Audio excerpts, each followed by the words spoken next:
Saudara sekalian, di mana saja saudara berada, kali ini saya Sandi Sularso Low Channel akan memuat masalah-masalah hukum yang sedang update pada akhir-akhir ini. Saudara sekalian, saya akan memberikan contoh pada kasus yang update di bidang pertanahan. Ya. Sangat banyak sekali masalah-masalah tanah yang timbul pada daerah-daerah, khususnya daerah-daerah pengembang. Ya. Yang paling banyak itu adalah daerah yang ada di kota-kota besar. Ya. Banyak sekali masalah-masalah tanah, di mana tanah tersebut terjadi konflik karena menurut pengamatan saya, kadang pensertifikatan yang tidak segera diselesaikan, maka biasanya akan timbul permasalahan-permasalahan hukum, baik itu tanah-tanah di dalam kota maupun pinggiran kota dalam pengembangan pada akhir-akhir ini. Jadi banyak masalah-masalah tanah yang terjadi konflik-konflik baik sebelum sertifikat itu dikeluarkan di lapangan, ya, belum bersertifikat, tetapi sudah dalam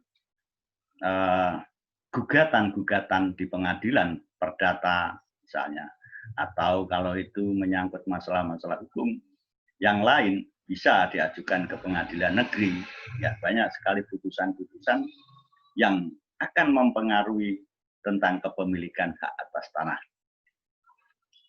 Bisa saja ada dua putusan, misalnya saja ada dua putusan, di mana putusan yang satu dengan yang lain berbeda, alasannya berbeda, tapi lokasi yang sama, misalnya terjadi sertifikat yang tumpuk dan sebagainya. Nah, ini konflik-konflik pertanahan yang timbul di lapangan.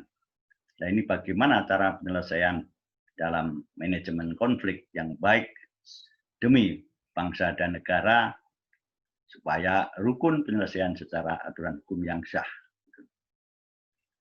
Jadi konflik yang lain biasanya juga prosedur dalam pendaftaran tanah sampai penerbitan sertifikat. Kemudian ada pihak-pihak yang tidak terima, maka dia akan mengajukan. Kalau proses yang sekarang, silahkan mengajukan. Kalau yang tidak terima, sesuai waktu yang ditentukan.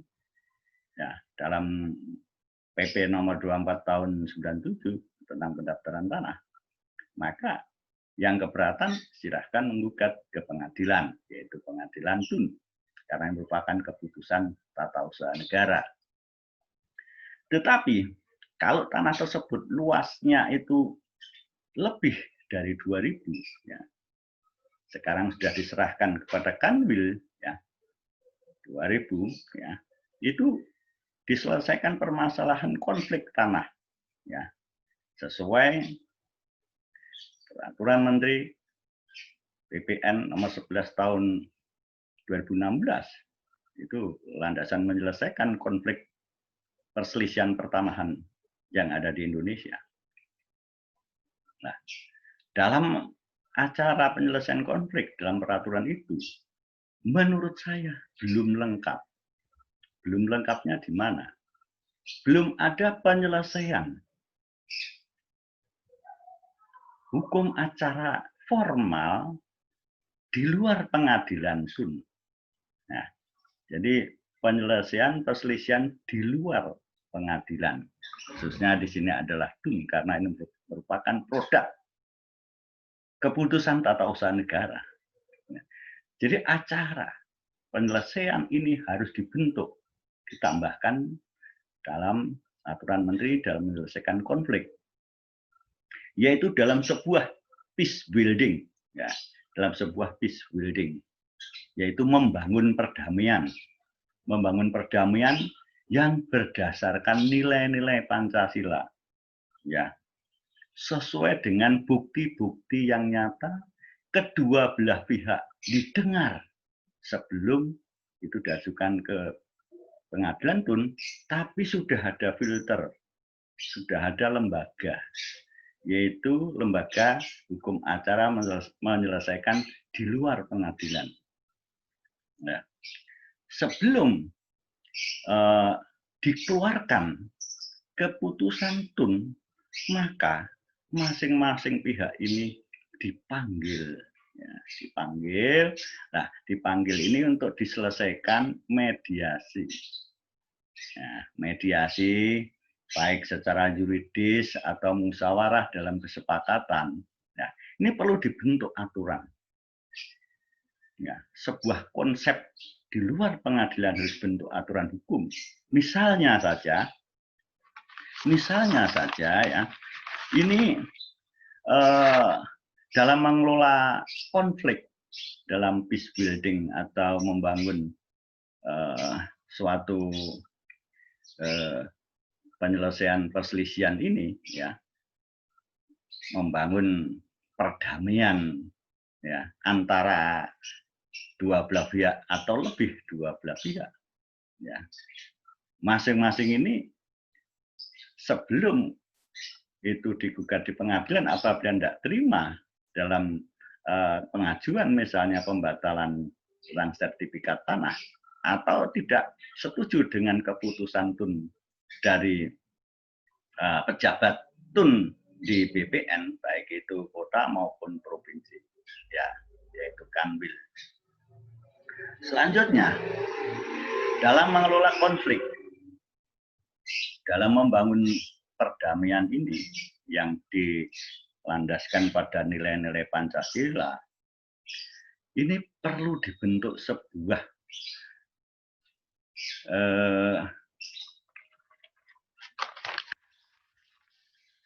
majelis, ya, saya mengatakan majelis pertimbangan, ya, majelis pertimbangan penyelesaian kasus pertanahan. Ya, kalau disingkat bisa ini jadi MPPKP, ya, Majelis Pertimbangan Penyelesaian Kasus Pertanahan pusat dan daerah. Ya. Jadi dibentuk ada dua penyelesaian, pusat dan daerah, yaitu Majelis Pertimbangan Penyelesaian Kasus Pertanahan, ya, baik di pusat maupun daerah. Ya, dalam hal ini wilayah ini daerah ini adalah di kantor wilayah pertanahan, ya. Jadi ada di situ, yaitu dibentuk MPPKP, ya.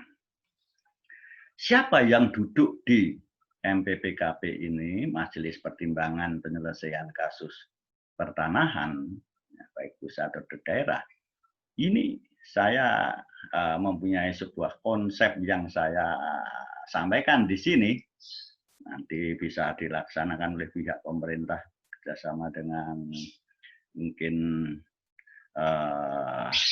pihak-pihak legislatif, ya, pihak legislatif maupun dalam kajian-kajian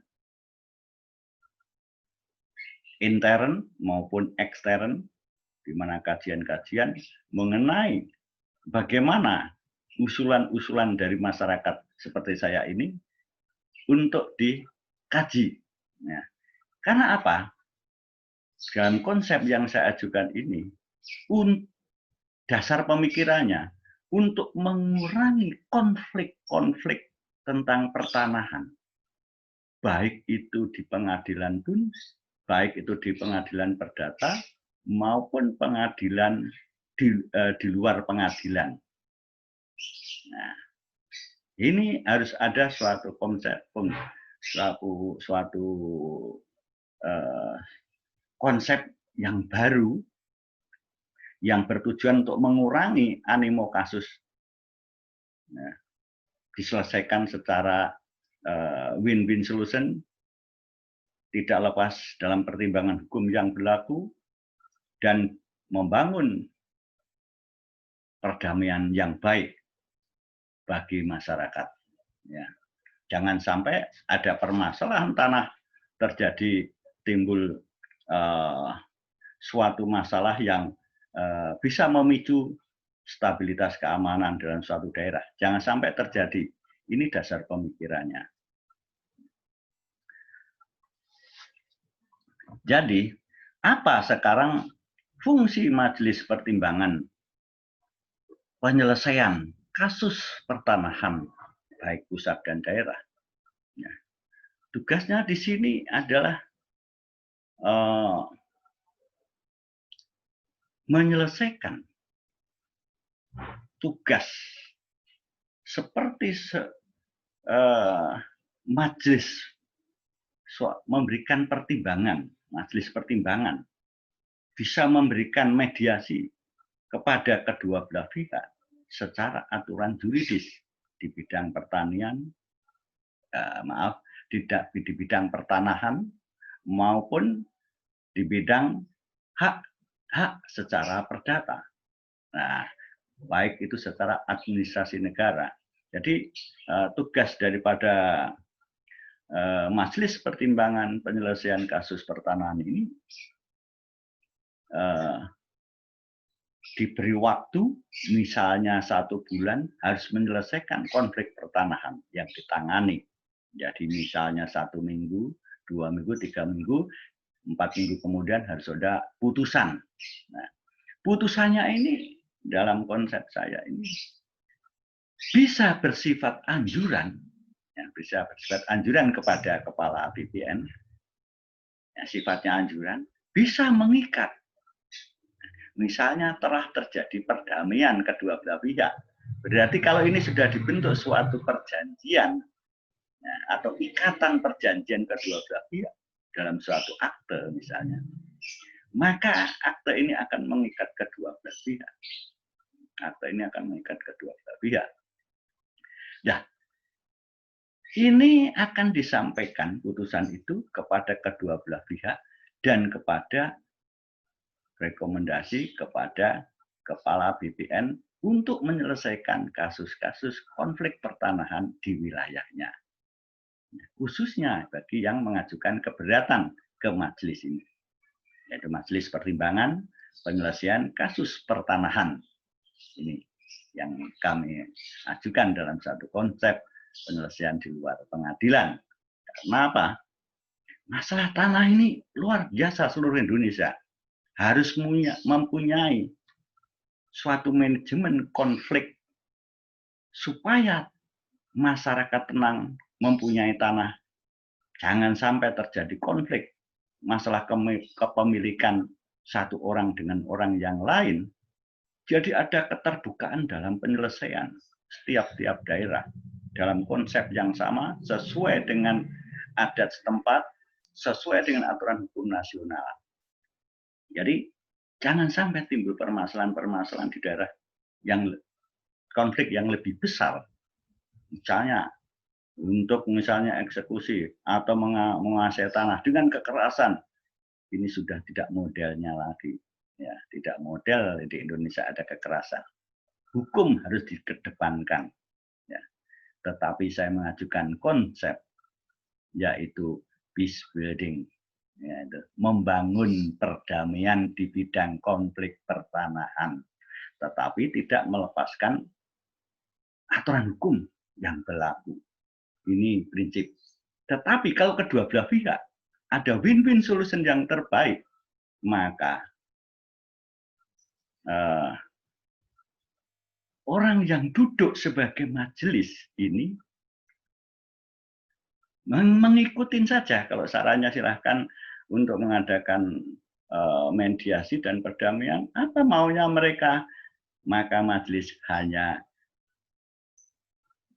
memberikan putusan kalau terjadi perdamaian kedua belah pihak yang akan diberikan putusan kepada masing-masing pihak sesuai dibuatnya perdamaian dalam akte perjanjian, direkomendasikan kepada Kanwil BPN bahwa masalah ini selesai, tidak perlu ke pengadilan tinggi.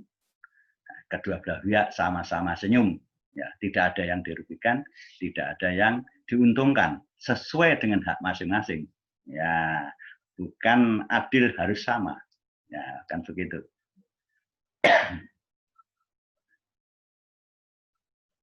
Bukan adil harus sama, harus ada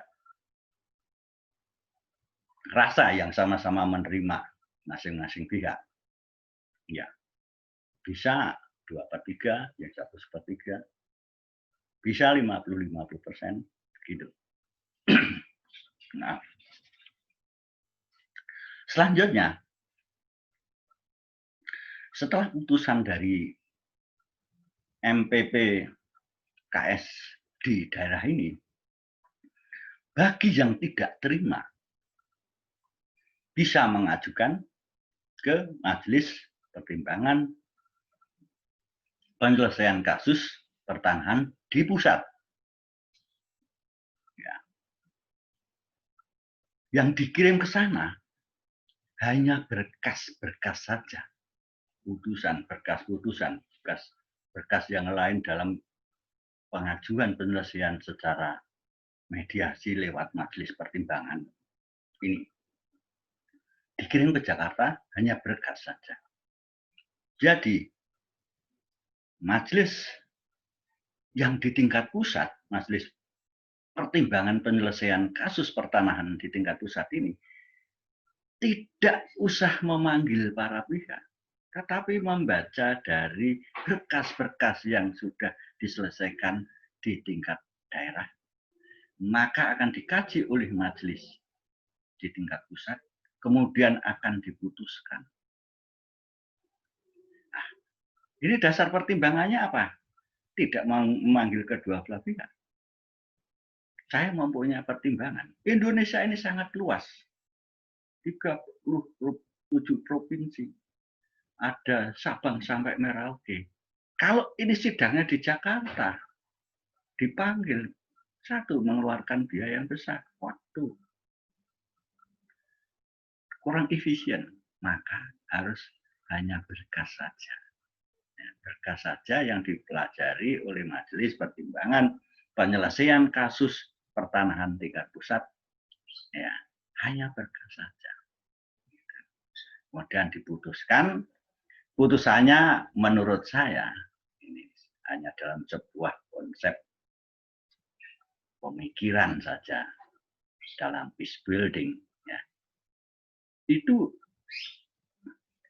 putusannya bisa mengikat, bisa anjuran kepada kanwil atau kedua belah pihak.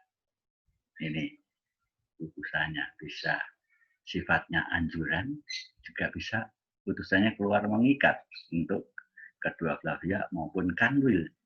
Misalnya putusan kanwil dianggap oleh Majelis Pertimbangan Pusat kurang tepat, baik secara material maupun formil, misalnya di pertimbangan demikian, maka untuk dibatalkan, tetap dikembalikan pada yang punya. Atau sebaliknya, putusan dari kanwil dikuatkan oleh Majelis Pertimbangan Pusat. Nah, ini. Kalau terjadi perdamaian misalnya, ada pihak yang lain yang merasa tidak puas misalnya, maka ini Majelis Pertimbangan Pusat hanya menguatkan saja nantinya. Atau kalau cocok putusan di daerah ini hanya menguatkan saja.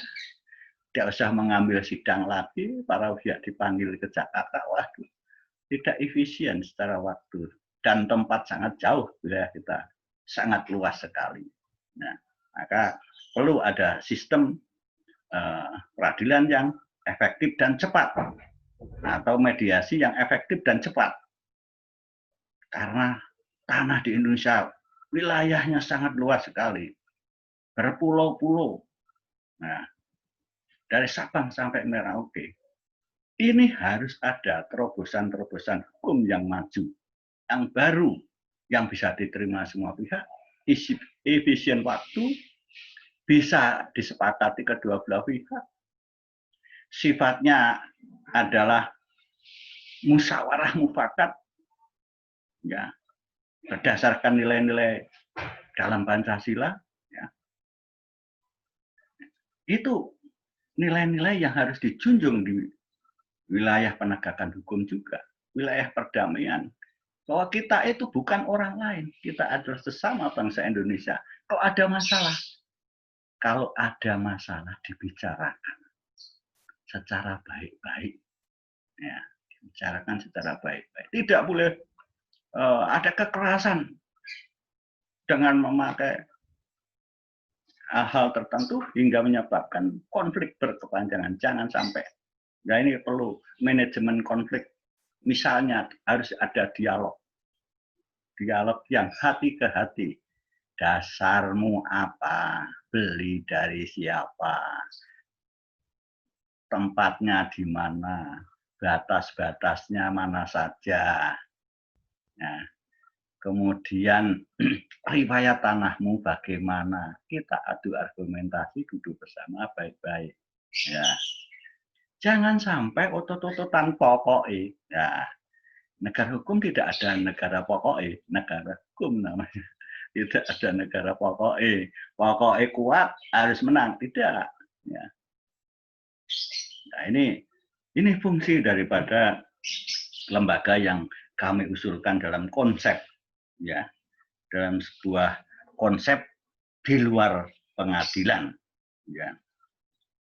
Nah, siapa yang duduk di dalam majelis pertimbangan penyelesaian kasus pertanahan ini? Menurut saya mengusulkan wakil dari pemerintah 1 orang sebagai ketua majelis. Ya, ini yang ASN yang ahli hukum agraria atau hukum pertanahan. Nah, ini diambil sebagai ketua majelis. Misalnya kementerian, ya diambil kementerian yang ahli di bidangnya. Kemudian yang kedua, orang luar yang ahli administrasi negara, ahli hukum administrasi negara, dan pertanahan, dan perdata. Mungkin juga bisa ahli bidang pidana. Ini 3 orang ini diangkat oleh Kementerian Agraria atau Kementerian Agraria atau Kepala BPN pusat, ya, yang mengangkat beliau. Berdasarkan surat pengangkatan diangkat sesuai aturan yang sudah dibentuk baru, diangkat oleh beliau. 3 orang yang di pusat, di daerah 3 orang. Tiap-tiap provinsi ada 3 orang di Kanwil. 37 provinsi, berarti kali 3.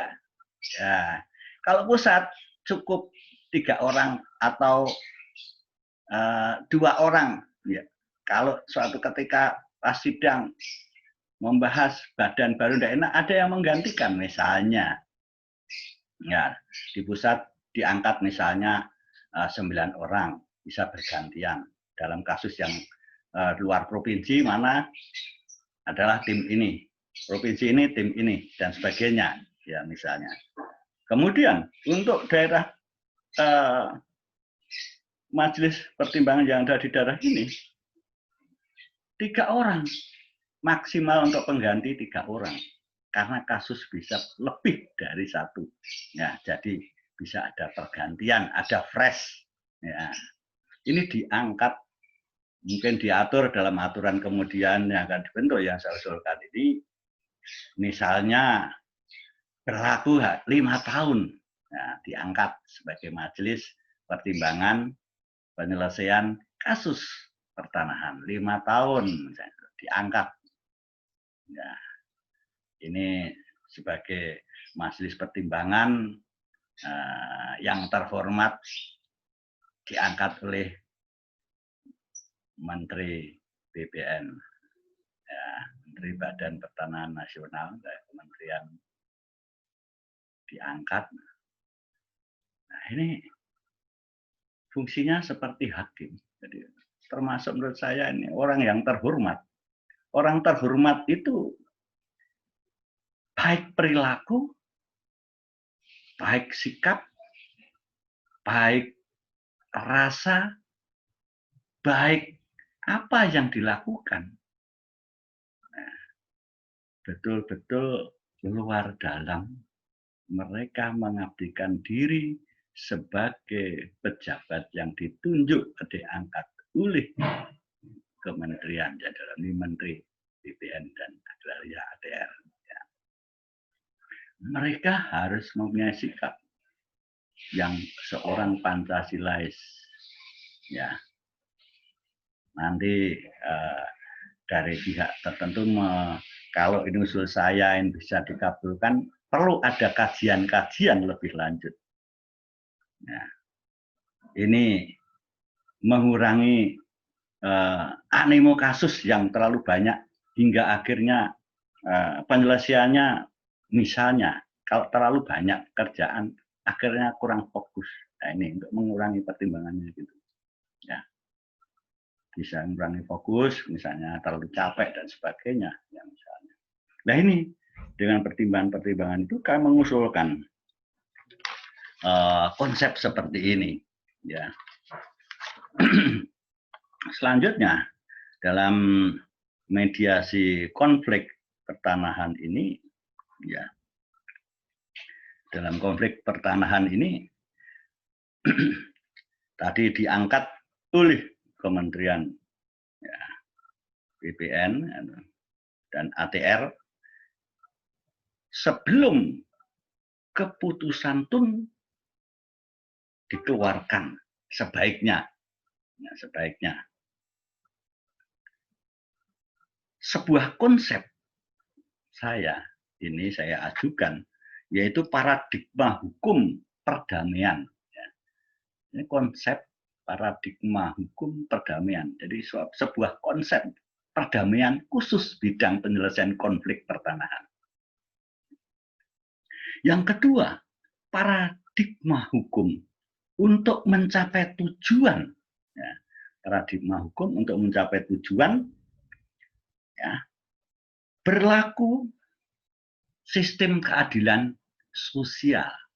Ya, ini tujuannya untuk mencapai suatu keadilan berbasis pada keadilan sosial. Ya. Dalam konteks hukum yang berbasis pada nilai-nilai Pancasila. Ini dalam konsep atau dalam suatu gagasan metode yang kami ajukan. Ya, ada dua paradigma yang kami ajukan. Yang pertama adalah konsep hukum perdamaian. Nah, konsep hukum perdamaian. Yang kedua paradigma hukum untuk mencapai tujuan.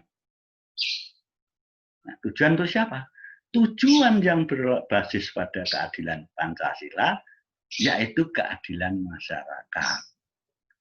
Nah, ini nanti dalam kajian-kajian bagaimana dua sistem ini harus diterapkan dalam aturan.